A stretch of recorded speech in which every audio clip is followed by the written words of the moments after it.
అధిక బరువు అనేక సమస్యలకు కారణం. సాహితీ యోగా ఆన్లైన్ క్లాసులో జాయిన్ అవ్వండి. నమస్తే, నేను విజయ్. దేశంగాని దేశంలో కువైట్లో ఒక యువతి ముఖ్యంగా అక్కడ ఉన్నటువంటి ఒక అబ్బాయిని ప్రేమించి పెళ్లి చేసుకుంది. అయితే వారిద్దరి మధ్య ప్రేమ కాస్త పెళ్లి వరకు వెళ్ళింది. ఆ తర్వాత వీరికి ఒక అబ్బాయి కూడా పుట్టాడు. అయితే తీరా నువ్వు నాకు నచ్చలేదు, నిన్ను వదిలేస్తున్నానంటూ కువైట్ నుంచి తిరిగి అతను ఇండియాకు వచ్చేసాడు. ఇప్పుడు ఆమె ఇండియాకు రావాలంటే ఆ బిడ్డకు ఇక్కడ సిటిజన్షిప్ లేదు కాబట్టి కువైట్ ఎంబసీ నుంచి ఇక్కడికి రావడానికి చాలా ఇబ్బందులు పడుతుంది. అయితే ఇప్పుడు ఆమె సుమన్ టీవీని ఆశ్రయించింది. అలాగే ఏపీ గవర్నమెంట్ కూడా తనకు సహకరించాలని, కువైట్ నుంచి తనను తన బిడ్డను ఇండియాకు తీసుకొచ్చేటువంటి ప్రయత్నం చేయాలని ఆమె కోరుతుంది. ప్రస్తుతం ఆమె మనతో పాటు జూమ్ కాల్లో ఉన్నారు కువైట్ నుంచి మాట్లాడడానికి. చిన్ని, నమస్తే అండి. నమస్తే సార్. ఏంటమ్మా అసలు ఏం జరిగింది? మీ ప్రాబ్లం ఏంటి? ఎందుకు మాకు కాల్ చేశారు? అసలు మీ సమస్య ఏంటి చెప్పండి. సార్ నేనైతే కోవిడ్ లో ఉన్నాను సార్. నేను వచ్చి 5 సంవత్సరాలు అవుతుందండి. నేను ఈ అబ్బాయితో అయితే నేను 4 సంవత్సరాల నుంచి నేను కలిసి ఉన్నాను సార్. వాళ్ళ ఫ్యామిలీ మెంబర్ అందరూ కూడా ఇక్కడే ఉన్నారు సార్. వాళ్ళ అమ్మ వాళ్ళు, వాళ్ళ అన్నయ్య వాళ్ళు, వాళ్ళ తమ్ముడు వాళ్ళు అంతా ఇక్కడే ఉన్నారండి. అయితే నేను ఇబ్బంది ఇష్టపడాను సార్. ఆ అబ్బాయి కూడా ఇష్టపడ్డాడండి. అతనికి మ్యారేజ్ అయ్యి డైవర్స్ అయిపోయినాయి సార్. నాకు కూడా మ్యారేజ్ అయ్యి డైవర్స్ అయినాయండి. ఇలాగ నాకంటే ఇక్కడ ఏ ప్రూఫ్ ఏ ఆధారం లేదని తెలుసండి. ఆ అబ్బాయికి తెలుసు కూడా నన్ను ఇక్కడ ప్రేమించి పిల్లోడిని అయితే బాబునైతే కన్నాడు సార్. కన్నాక ఇప్పుడు అయితే అబ్బాయి ఇండియాకి వెళ్ళిపోయాడు సార్. జూలై 28 ఇండియాకి వెళ్ళిపోయాడండి. నేను 4 నెలల నుంచి సార్ ఎంబసీ చుట్టూరు తిరుగుతున్నాను సార్. నన్ను ఇండియాకి పంపించండి అని.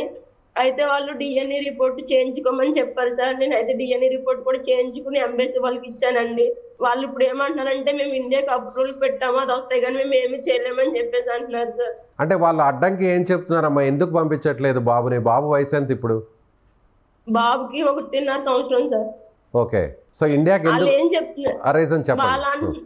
వాళ్ళు ఏమంటున్నారంటే సార్ నాకంటే ఏ మ్యారేజ్ సర్టిఫికెట్ కానీ బాబుకి అంటే హాస్పిటల్లో పుట్టినట్టు కానీ మా దగ్గర ఏ ప్రూఫ్స్ లేవు సార్. అయితే వాళ్ళు అడిగారు సార్, ఇండియా ఎంబసీలో మ్యారేజ్ సర్టిఫికెట్ అడిగారు అంటే ఇక్కడ ఎంబసీ అన్ని అడిగారు. మా దగ్గర ఏమీ లేవండి. ఇలా మా ఆయన అది ఇండియాకి వెళ్ళిపోయిన ఆయన కూడా ఒప్పుకుంటున్నారు సార్. నా బిడ్డే అని చెప్పి ఎంబసీ వాళ్ళతో మాట్లాడారండి. మా అత్తయ్య గారు మాట్లాడారు, అందరూ మాట్లాడారు. ఏమన్నారంటే ఓకే మేము పంపిస్తాము, డిఎన్ఏ రిపోర్ట్ చేయించుకోమనండి అని ఎంబసీ వాళ్ళే చెప్పారు సార్. పలానా హాస్పిటల్కి వెళ్ళి చేయించుకోండి, అక్కడ రిపోర్ట్స్ వస్తాయి, నెల 10 రోజులకు వస్తాయి అని చెప్పినప్పుడు వెళ్ళి చేయించుకున్నానండి. అక్కడ ఇచ్చినాక కూడా వాళ్ళు ఇప్పుడు ఏమంటున్నారంటే ఆ డిఎన్ఏ రిపోర్ట్ పనికిరాదు, మేమేమి చేయలేమన్నట్టు మాట్లాడుతున్నారు సార్. అవును, మీ హస్బెండ్ ఎందుకు అక్కడి నుంచి కువైట్ నుంచి ఇండియాకి వచ్చేసాడు? ఎందుకని ఆయన మిమ్మల్ని వద్దు అని అంటున్నాడు? అతను ఏంటో తెలియదు సార్. మెంటాలిటీ అన్నది నాకు ఇప్పటికీ అర్థం కావట్లేదు సార్. 3 పెళ్లిళ్ళు చేసుకున్నారు సార్. 1, 2 కాదండి 3. నేను 4వ దాన్ని సార్. అతని మెంటాలిటీ ఇప్పటికీ నాకు అర్థం కావట్లేదు. ఎవరికి పిల్లలు లేరండి. ఈ బాబు ఒక్కడే బాబు పుట్టాడండి. ఇప్పుడు ఏమంటాడంటే బాబుని తీసుకుని రా అని చెప్తున్నాడండి. ఇంటికి వచ్చాక మాట్లాడుకుందాం, నువ్వు బాబుని అయితే తీసుకుని రా అని చెప్తున్నాడు సార్. అంటే మీరు అసలు కువైట్కి ఎందుకు వెళ్ళారు? అతను ఎలా పరిచయం అయ్యాడు అక్కడ? ఇండియా నుంచి మీరు ఎక్కడికి వెళ్ళారు?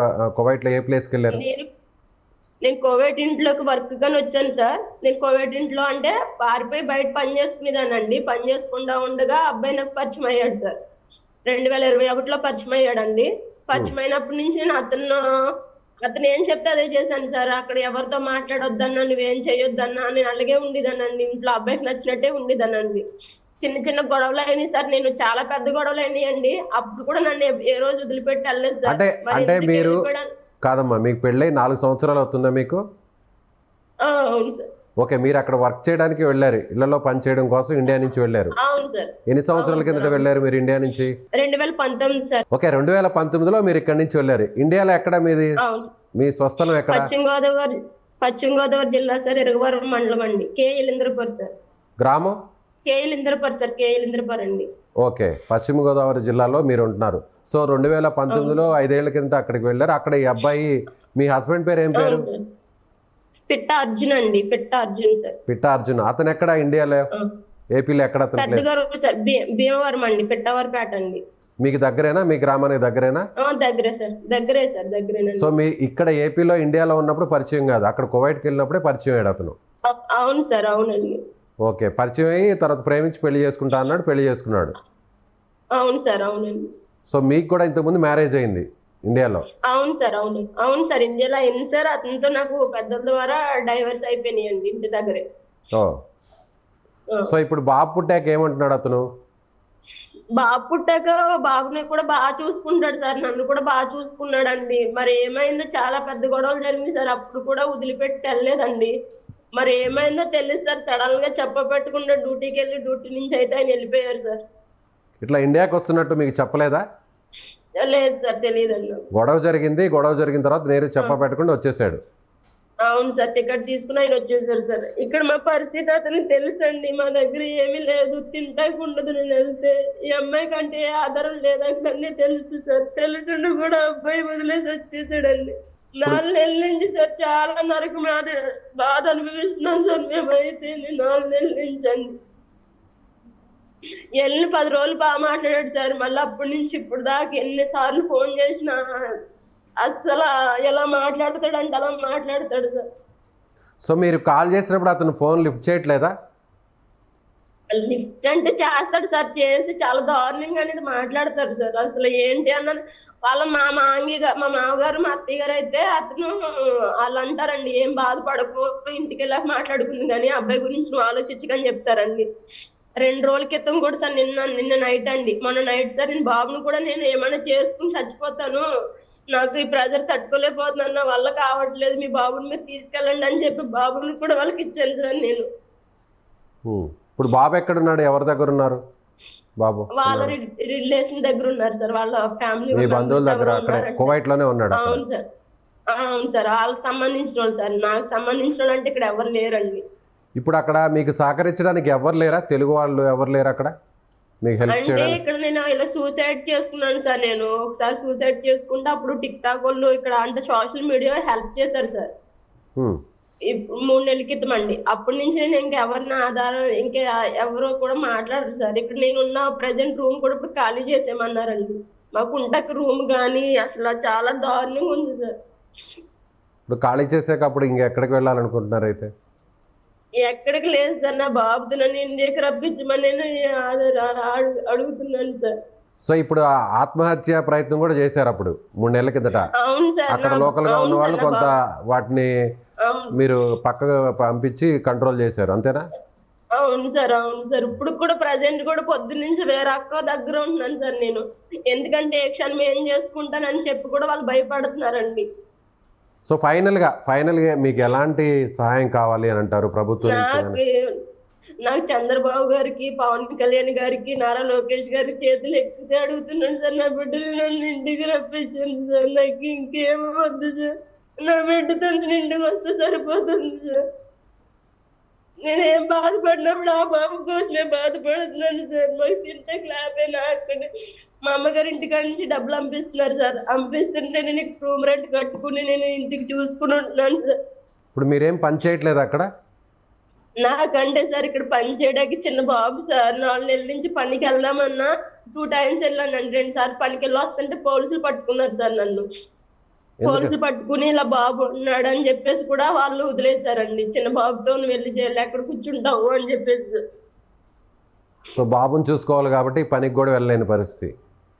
అవును సార్, ఇక్కడ రూమ్ రెంట్ కట్టాలి సార్. బేబీకి ఇప్పుడు ఎవరైనా చూస్తారు అని బాబుని కూడా అక్కడ ఇచ్చామనుకో వాళ్ళకే డబ్బులు ఇవ్వాలి సార్. నాకు వచ్చేది 100 దినార్లు వస్తే రూమ్ రెంట్కే పెట్టాలా, నేను బాబుకే ఇవ్వాలా సార్, మేము ఫుడ్డే చూసుకోవాలి సార్. మరి ఇప్పుడు ఎలా చేస్తున్నారు? డబ్బులు ఇబ్బంది కదా, పని చేయట్లేదు. సో మా అమ్మగారింటి కాడ నుంచి పంపించారు సార్. ఆయన వెళ్ళిన 4 రోజులు అయితే 2 నెలలు అయితే అతను పంపించారండి. మళ్ళీ అప్పటి నుంచి ఇప్పుడు దాకా నాకు వాళ్ళ మా ఆయన తరపు నుంచి ఏ ఆధారం రాలేదు సార్. మా అమ్మగారు ఇక్కడ ఎవరో ఒకరిని అడుగుతున్నాను సార్, 10 దినార్లు 10 రూపాయలు అడుగుతుంటే వాళ్ళు ఇస్తున్నారండి. మీరు ఇచ్చిన నెంబర్ ఎవరైతే మీ హస్బెండ్ అని చెప్తున్న అర్జున్ నెంబర్కి కాంటాక్ట్ చేస్తున్నాం మేము. ఆయన ఫోన్ కూడా లిఫ్ట్ చేయట్లేదు. మీరు ఇచ్చిన నెంబర్కి పదే కాల్స్ చేస్తున్నాము కానీ ఆయన అటెంప్ట్ చేయట్లేదు. ఎవరి ఫోన్లు కూడా ఆయన లిఫ్ట్ చేయట్లేదా? లేదు సార్, నా ఫోన్ అయితే ఎవరు ఫోన్ లిఫ్ట్ చేయట్లేదు అనుకుంటా సార్. లైవ్ లో మీ ముందే కాల్ చేస్తున్నాం, మా పీసీఆర్ టీము అతనితో మాట్లాడించడానికి ట్రై చేస్తున్నారు. బట్ అతను ఫోన్ అయితే మాత్రం లిఫ్ట్ చేయట్లేదు. అంటే బయట నెంబర్లు ఉంటే కూడా అతను ఫోన్ ఆన్సర్ చేయడా? ఏంటి సార్? బయట నెంబర్స్ నుంచి కాల్స్ వస్తే అతను ఫోన్ ఆన్సర్ చేయడా? తెలియదు సార్, నాకు తెలియదండి. ఇప్పుడు అతను అయితే నా ఫోన్ కూడా లిఫ్ట్ చేయట్లేదు సార్. ఎన్నిసార్లు చేసినా ఫోన్ లిఫ్ట్ చేయడండి. ఎస్, ఇప్పుడు ఆ కనిపిస్తున్న ఫొటోస్ అన్ని కూడా బాబు బర్త్డే అప్పుడు, అలాగే తర్వాత ఫంక్షన్స్ ఇవన్నీ కూడా ఇండియాలో చేసినవే లేదంటే కువైట్ లోనే చేశారు? అంటే బాబు అక్కడే పుట్టాడు సార్, కోవిడ్ లోనే అండి. ఓకే. అన్ని ఫొటోస్ కోవిడ్లోనే సార్. అవి నాకు సీమంతం చేశారు, మొత్తం బర్త్డే ఫంక్షన్ చేశారు సార్. చాలా బాగా చేశాడు సార్. జూలై 25న బాబు బర్త్డే చేశాడండి. జూలై 28న అబ్బాయి వచ్చేసాడు సార్. అతను ఏం పని చేస్తుంటాడు అక్కడ కువైట్లో? కంపెనీలో వర్క్ చేస్తారు సార్, సూపర్వైజర్ కింద చేసేవారండి. ఓకే, సూపర్వైజర్గా ఫీల్డ్ వర్కే. అవును సార్. ఎంత సంపాదిస్తాడు అతను మన అతని ఇండియన్ సాలరీ కరెన్సీలో? బాగుంది. మన ఇండియన్ కరెన్సీలో ₹1,00,000 వరకు వచ్చింది సార్. ₹1,00,000 వరకు. మరి ఎందుకు వదిలేసాడు అక్కడ? వదిలేసి ఎందుకు వచ్చాడు ₹1,00,000 జీతం వస్తున్నప్పుడు? అదే సార్ నాకు అర్థం కావట్లేదు సార్. ఎందుకు వెళ్ళిపోయామంటే నువ్వు నన్ను టార్చర్ పెడుతున్నావు, నేను అందుకే వచ్చేసానని చెప్పేసి అంటున్నాడండి. ఒక్క మాట చెప్తున్నాడు సార్. ఇంకా వేరే రీజన్ అంటే ఏం చెప్పట్లేదండి. గొడవ పడతా ఉంటున్నావు నువ్వు పద్దాకని అనేసి అంటే నేను అన్నా, నీకు 4 సంవత్సరాల నుంచి గొడవ పడలేంది, ఇప్పుడు నీకు గొడవ ఎలా అనిపిస్తుంది చెప్పు, వదిలేసి వెళ్ళివాడు అప్పుడే వదిలేసి వెళ్ళిపోవచ్చు కదా, బాబు పుట్టాక నువ్వు వదిలి వెళ్ళిపోతే నేను ఏం చేయాలి ఇక్కడ అని చెప్పేసి అన్నానండి. నేను ఏదో వచ్చేసాను ఇంకా అయిపోయింది, నువ్వు బాబుని తీసుకుని వస్తాక ట్రై చేయి అనేసి అంటున్నాడండి. ఓకే, మీకు ఎంత వచ్చేది జీతం మీరు అప్పుడు అంతకుముందు పని చేస్తున్నప్పుడు? బాబు నాకు 60,000 50,000 వచ్చేది సార్. ఓకే, మీ ఇంట్లో వాళ్ళకి ఇప్పుడు మీరు అక్కడి నుంచి అమౌంట్ పంపించాలా మీ తల్లిదండ్రులకి? మా అమ్మకి పెట్టుకునేదాన్ని సార్ నేను, మా అమ్మ వాళ్ళకి. అంటే ఇక్కడ నేను ఉండాకి అప్పుడు ఖర్చు పెట్టుకునేదానండి. మాకు రూమ్ రెంట్ కానీ తిండి కానీ అలా వెళ్ళిపోయేది సార్. ఆ అబ్బాయి సంపాదించుకునేవాడు కదండి, వాళ్ళ ఇంట్లో వాళ్ళు చూసుకునేవాడు అండి. Right, okay. ఎంబసీ వాళ్ళు అయితే మాత్రం ఇండియాకి పంపించడానికి వాళ్ళు అలౌ చేయట్లేదు, కొన్ని రెస్ట్రిక్షన్స్ పెడుతున్నారు బాబు విషయంలో. సో ఫైనల్గా సుమన్ టీవీ ద్వారా మీరు గవర్నమెంట్ని, ముఖ్యమంత్రిని, అలాగే ఉప ముఖ్యమంత్రిని, సో ముఖ్యంగా నారా లోకేష్ గారిని ఏం కోరుతున్నారు? సుమన్ టీవీ చాలా హెల్ప్ చేశారండి. ఇక్కడ ఉన్న వాళ్ళకి గల్ఫ్ నుంచి చాలా హెల్ప్ చేశారు సార్. మీ సుమన్ టీవీ గారికి, నారా లోకేష్ గారికి, పవన్ కళ్యాణ్ గారికి, చంద్రబాబు గారికి నేను చేతులు ఎత్తి అడుగుతున్నాను సార్. నా బిడ్డని నన్ను ఇక్కడి నుంచి నన్ను ఇండియాకి రప్పించింది సార్, లేదంటే మేము చచ్చిపోవాలి. మేము ఆల్రెడీ సావంచుల వరకు వెళ్ళొచ్చాం సార్. ఈసారి అయితే మా శవాలు ఇంటికి వస్తాయి సార్. మరి ఎలా అమ్మా, చిన్న బాబుని పెట్టుకున్నావు, బాబుకి కనీసం ఫుడ్ పెట్టడానికి కూడా డబ్బులు లేవంటున్నారు, అలాగే రూమ్ నుంచి కూడా బయటకు వెళ్ళిపోమంటున్నారు, మరి ఎట్లా ఏంటి సార్? మీకు సుమన్ టీవీ వాళ్ళు చాలా మంది చాలా హెల్ప్ చేశారు సార్. నేనైతే ఒకటి అడుగుతున్నాను సార్, నాకు ఇక్కడి నుంచి వచ్చేలాగా ఆధారం చూపించండి. ప్రస్తుతానికి బ్రతకడాకైతే కూడా మాకు చాలా కష్టంగా ఉంది సార్. మీకు ఏదన్నా సాయం చేయాలనుకుంటే సార్ నేను నెంబర్ చెప్తాను, ఆ నెంబర్కి సాయం చేయండి సార్. Right, okay. వీడియోను చూస్తున్నటువంటి వీక్షకులు ఎవరైతే ఉన్నారో, సో సాయం చేయాలనుకున్న వారు కింద కనిపిస్తున్నటువంటి ఫోన్పే, గూగుల్ పే నెంబర్కు కొంత అమౌంట్ ఏదన్నా తోచిన విధంగా సహాయం చేస్తే తన బిడ్డకు ఫుడ్ పెట్టుకునేటువంటి పరిస్థితి ఉంటుంది. అక్కడ కొంతకాలమైనా, అంటే ఇండియాకు వచ్చేంత వరకైనా కూడా తనకు ఒక ఆధారంగా మారుతుంది. సో వీడియోని చూసేటువంటి వారు, మనసున్నటువంటి వారు తనకు ఆర్థిక సాయం చేయాలి. ఫోన్పే, గూగుల్ పే నెంబరు కింద కనిపిస్తున్నటువంటి డిస్ప్లేలో కనిపిస్తున్న నెంబర్ ద్వారా అమౌంట్ను పంపించాలని ఆమె కోరుతున్నారు. నేనైతే బాబుని కూడా చూసుకోలేని పరిస్థితిలో ఉన్నాను సార్ ఇక్కడైతే. సో ఇది ఏపీకి చెందిన తెలుగు మహిళ కువైట్లో అక్కడ వేదనను అనుభవిస్తుంది. అక్కడ ఉన్నటువంటి అధికారులు తన బిడ్డను తీసుకొని ఇండియాకి రావడానికి ఎంబసీ నుంచి ఎలాంటి అనుమతులు రాలేదు. ముఖ్యంగా ప్రభుత్వం కొంచెం జోక్యం చేసుకుంటే తాను కువైట్ నుంచి తిరిగి ఇండియాకి రాగలనని, అక్కడ కనీసం బతకడానికి కూడా తమకు డబ్బులు లేవని, బిడ్డను చూసుకోవడానికి కూడా ఎలాంటి ఆధారం లేకుండా పోయిందని, తన భర్త గొడవ పెట్టుకొని కువైట్ నుంచి ఇండియాకి వచ్చేసి ఇప్పుడు ఫోన్స్ చేస్తుంటే, కాల్స్ చేస్తుంటే సమాధానం కూడా చెప్పట్లేదు. సో 2 సంవత్సరాల బిడ్డను పెట్టుకొని అక్కడ ఉండడం చాలా ఇబ్బందిగా ఉంది.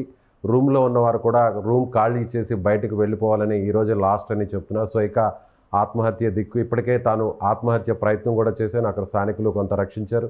సో ఎలాగైనా కానీ మంత్రి లోకేష్ గారు, అలాగే గవర్నమెంట్ ప్రభుత్వం, పవన్ కళ్యాణ్ గారు రెస్పాండ్ అయ్యి తనను ఇండియాకి తీసుకురావాలని సుమన్ టీవీ ద్వారా ఆమె కోరుతున్నారు.